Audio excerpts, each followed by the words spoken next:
Obboleessa kiyyaa obboleettii tiyyaa umrii hanga jiraanne tana keessatti hiriyoota hedduu horannee jirra. Isa malee akka ati faayidaa takka hin qabne godheeti si duuba waa'ee keetii namoota birootiif odeessa.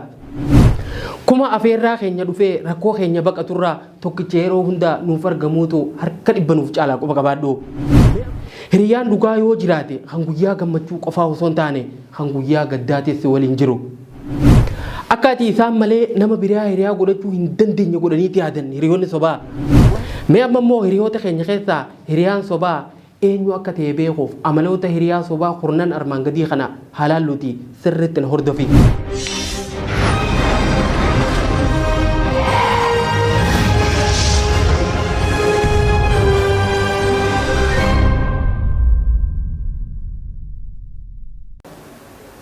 Akkam jirtan kabajamtoota hordoftoota Forex Entertainment kun qophii keenya ilaalchaa fi jireenya ilma namaa jijjiiruuf xiyyeeffatu Forex Inspire.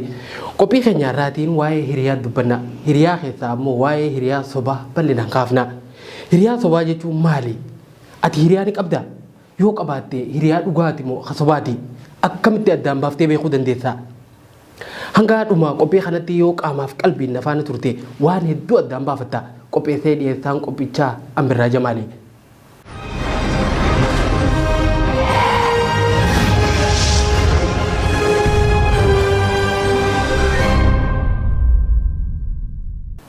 Ilmi namaa kun irra hedduun hiriyoota qaba. Gariin hiriyoota hedduudha qaba. Gariin muraasa qaba. Namoonni kan hiriyaa waliif ta'an immoo sababa garaagaraatiin. Sababa mana barumsaa, sababa bakka jireenyaa, sababa waliin guddachuu, sababa iddoo hojiitii fi kan kana fakkaatan fa'aadhaaf walitti hiriyooman. Yeroo hedduu hiriyummaa kana gaafa addaan qonnee bakka lamatti baafnuutu mul'ata.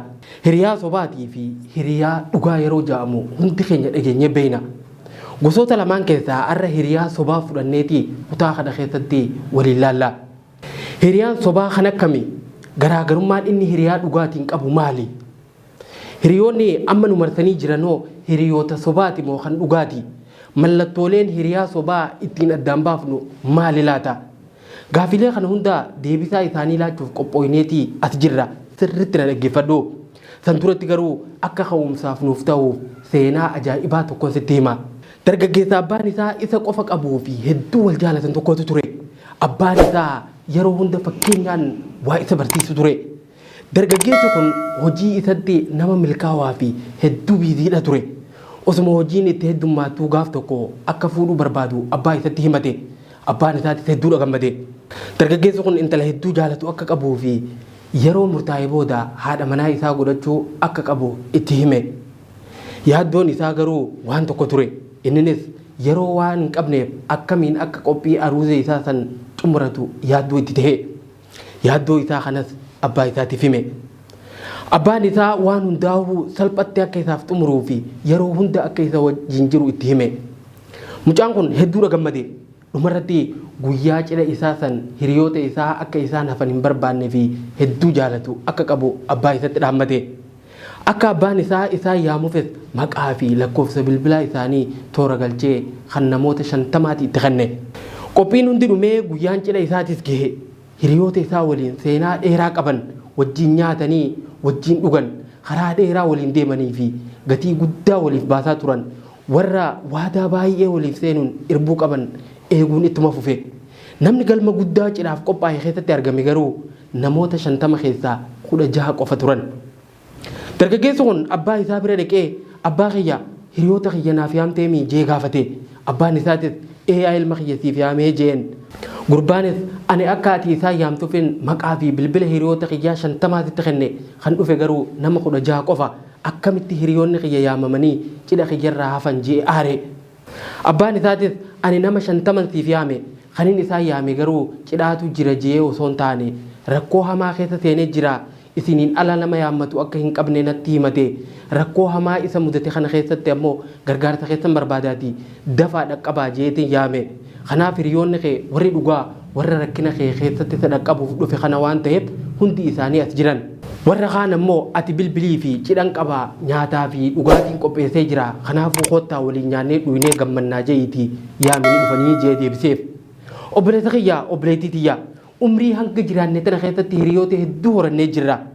Daa'imummaatti warra wajjin taphanne mana barumsaa sadarkaa gaditti kan wajjin baranne mana barumsaa sadarkaa tokkoffatti kan wajjin wal barre qophaa'inatti kan wajjin waan hedduu keessa dabarre kolleejitti kan wajjin karaa dheeraa deemnee rakkoof dhiphina baay'ee waliin dhandhamne jireenya baqaa keessatti waliin rakkanne mana hidhatti waliin dararamne kan wajjin daldallee fi wajjin waajjira tokko keessa hojjenne hunda hedduudha qabna. Hedduun isaanii nu dhiisanii badanii jiran baay'een isaanii nu irraanfatanii jiran. Isaan kaan kan wajjin qofallu isaan kaan ammoo kan wajjin nyaannee dhuynu turan amma ammatti kan nu wajjin jiran rakkannee yaamnee nu cinatti argamuu kan danda'an warri nuti hiriyaadha jennee horanne san hundaa miti. Hiriyaan dhugaa yoo jiraate kan guyyaa gammachuu qofaa osoo hin taane kan guyyaa gaddaates si waliin jiru kan guyyaa bal'inaa qofa osoo hin taane kan guyyaa rakkinaates si waliin rakkatu kan guyyaa dhabuu fi gammachuuti. Dhuguman siif hima hiriyaan dhugaa kan yeroo hundaati. Kuma afeerraa keenya dhufee rakkoo keenya baqaturraa tokkicha yeroo hundaa nuuf argamuutu harka dhibba nuuf caalaa quba qabaadhu. Mee amma immoo hiriyoota keenya keessaa hiriyaan sobaa eenyu akka ta'e beekuuf amaloota hiriyaa sobaa kurnan armaan gadii kana halaalluuti sirriitti na hordofi. Amaloota hiriyaa sobaa keessaa tokkoffaan yeroo waa sirraa barbaade qofa sitti haasawa. Gaafa ati barbaaddu hin argamu gaafa ati itti haajamte haajaas hin baasu. Bakka ati yaamtetti hin argamu yeroon ati isaan agartu gaafa ofiif si barbaadan qofa. Lammaffaan gaarummaa kee akka googummaatti ilaala. Yeroo maratitti fayyadamuu barbaada gaafa waan barbaade sirraa dhabe siin ooda si cufa amalatitti jijjiirrata. Yaamicha isaa awwaachuu kee waan inni si gaafate kennuun kee bakka barbaadetti argamuu kee akka googummaatti siif lakkaawa. Ati isa jaalachuu kee akka filannoo biraa hin qabneetii itti fakkaata. Walumaa galatti gaarummina kee googummaatti siif sharafa. Sadaffaan hiriyaan sobaa milkaa'ina keetitti gonkumaa hin gammadu. Akka ati isaan dursitee milkooytu hin fedhu yookiin milkaa'ina isaa sitti odeessee akka sitti dhagahamu godhuu barbaada. Akka waan inni milkaa'inaaf ati ammoo qofaatiif uumamtetti sitti odeessa. Wanni ati milkeessite hundi akka salphaa ta'etti tilmaama. Fageenya ati deemtee as geesse hundi dhaloo kana itti fakkaata. Afuraffaan yeroo hunda gassi qaba. Bifa keetiin amala kee qeeqa filannoo kee akka jibbitu si godha. Walumaa galatti akka gadaantummaan sitti dhagahamu si godhuu barbaada. Isa malee akka ati faayidaa takka hin qabne godheeti si duuba waa'ee keetii namoota birootiif odeessa. Nama si dinqisiifatuu fi si jaalatu yoo arge waa'ee keetii hamtuu dubbateeti akka namni si jibbuuf duula sirratti bana. Shanaffaan hiriyaan sobaa yeroo siif hin kennu. Sin dhaggeeffatu rakkoo isaa akka dhaggeeffattu barbaada. Yeroo hunda negatiividha of jaalata. Amala isaan beeytu ni jijjiirama yeroo hunda sababa baay'isa. Gaafa ati barbaaddu amala akkasii agarsiisa. Iccitii kee sirraa baasuu barbaada garuu kan isaa ammoo siif himuu hin fedhu. Jahaffaan hiriyaan sobaa si to'achuudha barbaada.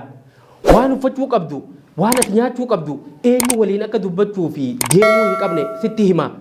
Yoo nama tokko jibbe atis akka isaa waliin nama san jibbitu barbaada. Waan inni jaalate ammoo waliin akka jaalattuuf si dirqisiisa. Torbaffaan hiriyaan sobaa akka ofiif fedhetti si jijjiiruu barbaada. Fedhinnaa keetii fi wanta jaalatu akka jibbitee kan isaan jaalatan san waliin jaalatu si godhuu barbaadan. Karaa gaarii fi wanta si fayyadu akka hordoftu gonkumaa hin fedhu hiriyaan sobaa. Karaa inni jaalatu qofa akka ati hordoftu si godhuu barbaada. Xurree ofiif taraarerraa bobbaatee akka ati galtu sirraa eega.